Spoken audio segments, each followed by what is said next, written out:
Earlier this year, I made a few videos about personal finance that a lot of you guys love. And in those videos, I covered like counterintuitive financial advice, but also what I think based on my own experience and the mistakes I've made, what you should be focusing on if your net worth is under 100,000 or if it's few hundred thousand to a couple million. A lot of people, when they make a little bit of money, they watch a YouTube video and they're like, oh, I should do that. And one of the main lessons I wanna embark on you in this video and that video was learn broadly, but execute timely. Even if it works, it doesn't mean it's ready for you at this very moment. And in this video, I wanna cover things that if your net worth is over 8 figures and stuff that I'm currently doing as well. And by the way, if your net worth is not 8 figures, there's still value in this video for you. You can know what eventually might be coming down the pipe for you, but maybe more importantly, this will also say what you shouldn't be focusing on despite what finance YouTubers or TikTokers say. Depending on where you are in your income and wealth generation journey, certain things are material and certain things are worth your time. Like if you don't have a lot of money, you will trade time for money. And then the more wealth you have, the more you'll be focused on like, is this worth my time? And if I do this, saving $1,000 might not be material enough. You gotta focus on bigger things. First thing around this level that is very important is that you should track everything you do in a day. And you should put some sort of a dollar value to those things. Anything is below X, so let's say below 50 bucks an hour, you should absolutely outsource, unless it's something that gives you like tremendous joy. Like I love cooking myself, so I like to make dinner for our family, not every night, but many nights. So that gives me tremendous joy. But anything under that, you should probably be outsourcing aggressively. Versus before, that probably didn't make sense for most things. The other thing that at this level starts to make sense is starting up different LLCs or different entities to create like a structure. Before this level, it's probably a headache to deal with the taxes, the accountants, the legal forms, and there's a lot of administrative headache. I actually know a lot of my friends who are at this level between 8 and 9 figure net worth, where it's literally a full-time job to manage those LLCs and entities. So you really don't want to start a lot of complex structure until a bit later. Again, unless it's forced upon you, let's say you're a hairdresser, you have to have your own entity, that's fine. But like more complicated structures, you really want to wait until you have enough scale and it almost to be in a place where this becomes at least a part-time job for you, even with great CPAs. So why do rich people use LLCs? Well, there are security reasons similar to the trust on privacy and manager manage, not member manage LLC, so you don't know who's behind them. But maybe more importantly, there's tax benefits of different entities. One of the benefits is that you could, for example, have your children or your relatives working in these entities and get a salary for the work they do. Usually the salary, especially for kids, is under like 12,000.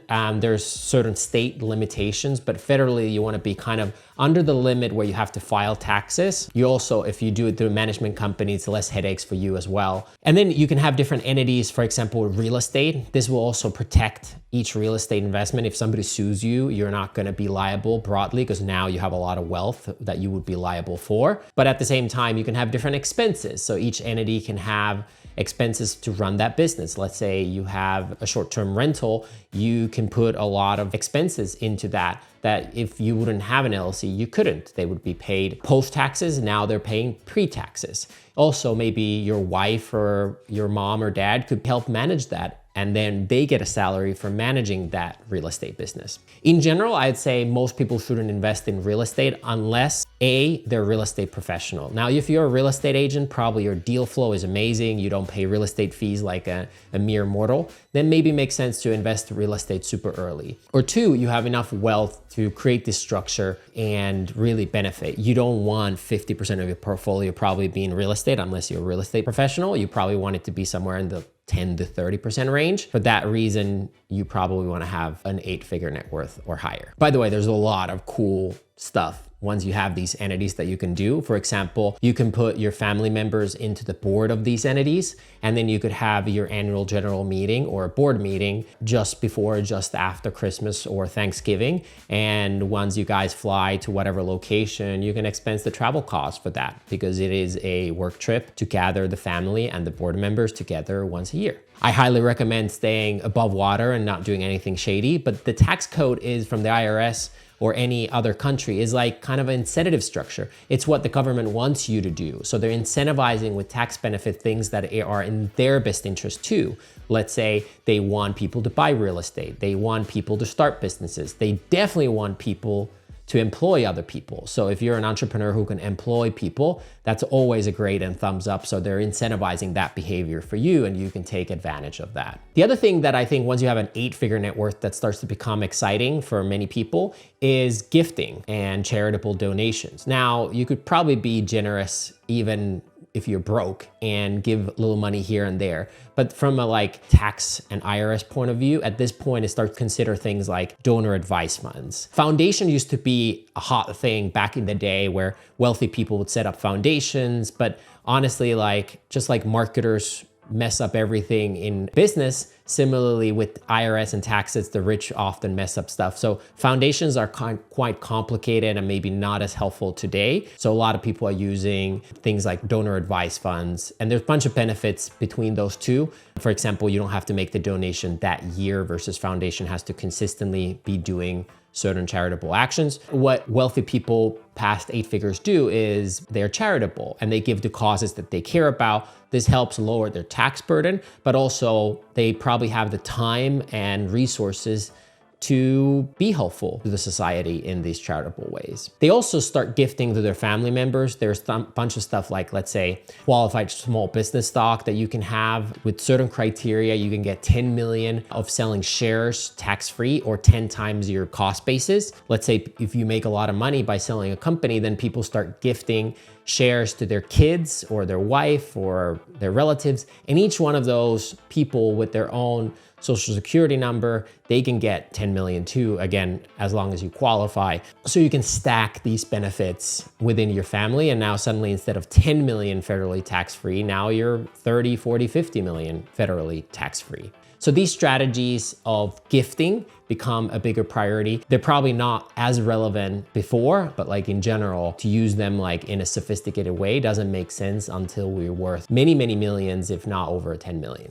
One kind of a bonus thing that might or might not make sense at this level too is tax loss harvesting. So a lot of people at this level have a large amount of their funds in stocks. And at the end of the year, you basically sell stocks that you've lost money on and then rebuy them in the new year. Sure, you might lose a few days of growth or profits or whatnot, but the losses that you can use then against the income or profits from other ventures, that's like a more sophisticated way if you have a huge stock portfolio that can matter a lot. I would say that's like kind of a nice to have, not a must have at this level. What I don't think you need to do at this level is I don't think you need a wealth manager or family office. Like if you're worth 20 million, you're not rich enough for those things, in my opinion. You probably get better returns for your investment in using the same index funds that you used when you're worth a couple million. The logic doesn't materially change. You don't need overseas stuff. You don't need foreign entities, any of that stuff and whatnot start to become way too complicated for most people. That was it. That was the things I would recommend to someone whose net worth is 8 figures. Again, maybe you're not there yet. I was not there for a long, long time. So you can still learn broadly, but execute timely. So wait for the time when it's relevant for your level and keep learning about different strategies that make sense. At the end of the day, time is money and money is time. So you got to adjust those to the right level. At the end of the day, when in doubt, probably keep the main thing, whatever you're really good at, what you got to this level. Focus on that because that's something you know, and getting tax savings can save a lot of money. They can be a full year's income at this level, but at the same time, don't overly focus on the taxes. But obviously the bigger your wealth is, the more it starts to matter, and maybe it is worth doing certain things that before didn't make sense. Hopefully this video was helpful to you wherever you are in your journey. Hit the like button and subscribe to the channel, and see you in the next video. Thank you.